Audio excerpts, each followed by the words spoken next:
Overall আমাদের হচ্ছে 10টার মতো সেগমেন্ট ছিল। সেইখানে হচ্ছে স্পেশালি এখানে যেটা হচ্ছে সেটা হচ্ছে আরসি রেসিং। এখানে হচ্ছে রোবোটিক কারগুলোকে তৈরি করে সেটাকে একটা নির্দিষ্ট পাথ, কিছু অবস্ট্রাকল থাকে সেইগুলোর মধ্যে দিয়ে তাকে পাস করাইতে হবে। আর এটা কে কত সুন্দরভাবে কত কম ফাউল করে কম টাইমে করতে পারবে এটার উপরে আমাদের জাজমেন্টটা তৈরি হয় এক্স্যাক্টলি।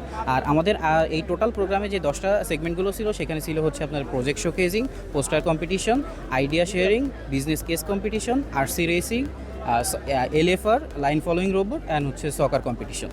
এই টোটালটা মিলে আমাদের একটা সুন্দর কম্পিটিশন রান হচ্ছে।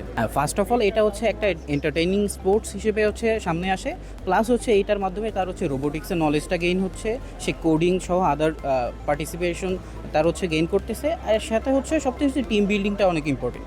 একটা সেগমেন্টে আমরা 3জন 4জন করে যাই, হচ্ছে তাদেরকে টিম করছি, তাদের টিমের ভিতরে কোলাবোরেশনটা বাড়ে এবং প্লাস হচ্ছে ন্যাশনাল এবং ইন্টারন্যাশনাল লেভেলগুলোতে যে কম্পিটিশনগুলো হয় সেইটাতে পার্টিসিপেট করার জন্য এটা একটা ইনিশিয়াল রাউন্ড হিসেবে তাদের জন্য কাজ করে। তো আমরা ওইটাতেই বেশি হেল্পফুল যে আমাদের এখানে। আচ্ছা, এইখানে হচ্ছে ফার্স্ট এটা হচ্ছে আমাদের প্রিলিমিনারি রাউন্ড, সেটার জন্য আমাদের আইইউবিএটির স্টুডেন্টরাই মেইনলি পার্টিসিপেট করতেছে। আমাদের ইন ফিউচার নভেম্বরে হচ্ছে ন্যাশনাল লেভেলে একটা কম্পিটিশন হবে, সেইটারই একটা প্রিলিমিনারি রাউন্ড আমরা করতেছি। আর ওই রাউন্ডটাতে হচ্ছে ভার্সিটি লেভেলের এবং হচ্ছে কলেজ লেভেলের বাংলাদেশের যতগুলো স্টুডেন্ট আছে তারা পার্টিসিপেট করতে পারবে। ফল হচ্ছে আমরা যে কম্পিটিশনে যে আসছি এটা আমার ফার্স্ট কম্পিটিশন। এখানে আমি ফার্স্ট এই বটটা চালাচ্ছি, যেটা আমার বট। তো আর এই বটটা আমাদের নিজেরই তৈরি, মানে আমরা নিজেরাই তৈরি করছি এই বটটাতে। আর মেধা বিকাশ বলতে এটাতে স্কিল ডেভেলপ হচ্ছে আমাদের একটা, মানে বটটা তৈরি করতে A to Z আমাদের যা করণীয়, যা সার্কিট বিল্ড আপ থেকে শুরু করে কোডিং থেকে শুরু করে যা কিছু আছে সবই করতেছি। তো এতে আমাদের ওয়ান কাইন্ড অফ আমাদের এই কোডিংয়েরও স্কিলটা ডেভেলপ হচ্ছে, ইভেন সার্কিটের যে ব্যাপারটা আছে, সার্কিট বিল্ড আপের যে ব্যাপারটা সেটাও ডেভেলপ হচ্ছে আর কি। তো এটা আর কি। আমরা ওয়াইফাই ছাড়াই ধূপধাপ আপলোড করি, কারণ আমাদের কাছে বেশি জিবি আছে। বেশি জিবি জিতবেন মাই জিপি অ্যাপে। সো আমি যদি এখন বেসিক্যালি ইলেকট্রনিক্স পার্টটাকে ফোকাস করি বা ইলেকট্রনিক্স ইন্ডাস্ট্রিকে ফোকাস করি, তাহলে অবশ্যই এই কাজটা আমাকে অনেক মানে দূর পর্যন্ত নিয়ে যেতে পারে।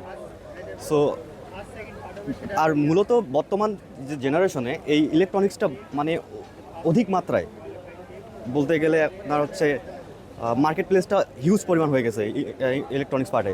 সো আমরা যদি এরকম যদি আরও কয়েকটা প্রজেক্ট বানাতে পারি, বিল্ড আপ করতে পারি, সো ইলেকট্রনিক্স যে মার্কেট প্লেসটা আমরা ইজিলি কভার করতে পারবো। এটা হচ্ছে একটি RC racing car, which is a remote control racing car. তার মানে এটা আপনি রিমোট দিয়ে কন্ট্রোল করবেন। এখন রিমোট ছাড়া আপনি আপনার মোবাইল দিয়েও কন্ট্রোল করতে পারেন। সেক্ষেত্রে আপনার একটা ব্লুটুথের প্রয়োজন হবে, যেটা এখানে আছে। এটা তৈরি করতে আরও মাইক্রো কন্ট্রোলার লেগেছে, আর এটার হুইলগুলো চালাতে যে মোটর লেগেছে, মোটরটা চালাতে 2টা মোটর ড্রাইভার লেগেছে, আর ব্যাটারি তো অবশ্যই। তো এগুলা দিয়েই এটা মূলত তৈরি। আর এটা তৈরি করতে আপনি একদম বাজেটের মধ্যে 2000 থেকে আপনি তৈরি করতে পারবেন, এর থেকে কমে নামানো যাবে। আর আরও বেশি যদি অ্যাডভান্স কম্পোনেন্টস ইউজ করেন তাহলে তো বাজেটটা একটু বাড়বে। প্রতিবন্ধকতা তো অবশ্যই আছে, আপনাকে এখানে সার্কিট ডিজাইন করতে হবে। এই যে আপনি এই মোটরগুলা কানেক্ট করবেন ব্যাটারির সাথে, তারপর এই মাইক্রো কন্ট্রোলারের সাথে, এখানে আপনার কানেকশনটা বুঝতে হবে। অবশ্যই আপনি এখানে যদি ভুল কানেকশন দেন সেক্ষেত্রে এখানে এটা ত্রুটি হতে পারে, এটা আগুন ধরে যেতে পারে। তো সেক্ষেত্রে আপনার জানতে হবে, আপনার বুঝতে হবে যে এখানে কোনটার সাথে কোনটা কানেকশন হচ্ছে। আর সাথে আপনার কোডিংটা জানতে হবে আর কি, যে আপনি যে কোডটা দিচ্ছেন ওটা সঠিক হচ্ছে কিনা। এখানে ট্রাবল শুটিংয়ের অনেক ব্যাপার আছে। আমি বলতে চাই এটা হচ্ছে একটা আরসি কার বা কাইন্ড অফ আমাদের রিমোট কন্ট্রোল কার যেটা বলি আমরা ছোটোদের বাচ্চাদের করার জন্য। তো এটা হচ্ছে আরসি কার। আমরা এইটা এখানে কাজ করতেছি আমাদের রিমোটের মাধ্যমে। আমরা রিমোট হিসাবে নিতেছি আমাদের মোবাইল ফোন হিসাবে হচ্ছে আমাদের রিমোট, অ্যান্ড মোবাইল দিয়ে আমরা কন্ট্রোল করতেছি। আর এখানে ইউজের ভিতরে আমাদের ট্রাক ইউজ করা হয়েছে, যাতে এই ট্রাক দিয়ে আমরা কন্ট্রোলিংটা ভালো করে করতে পারি।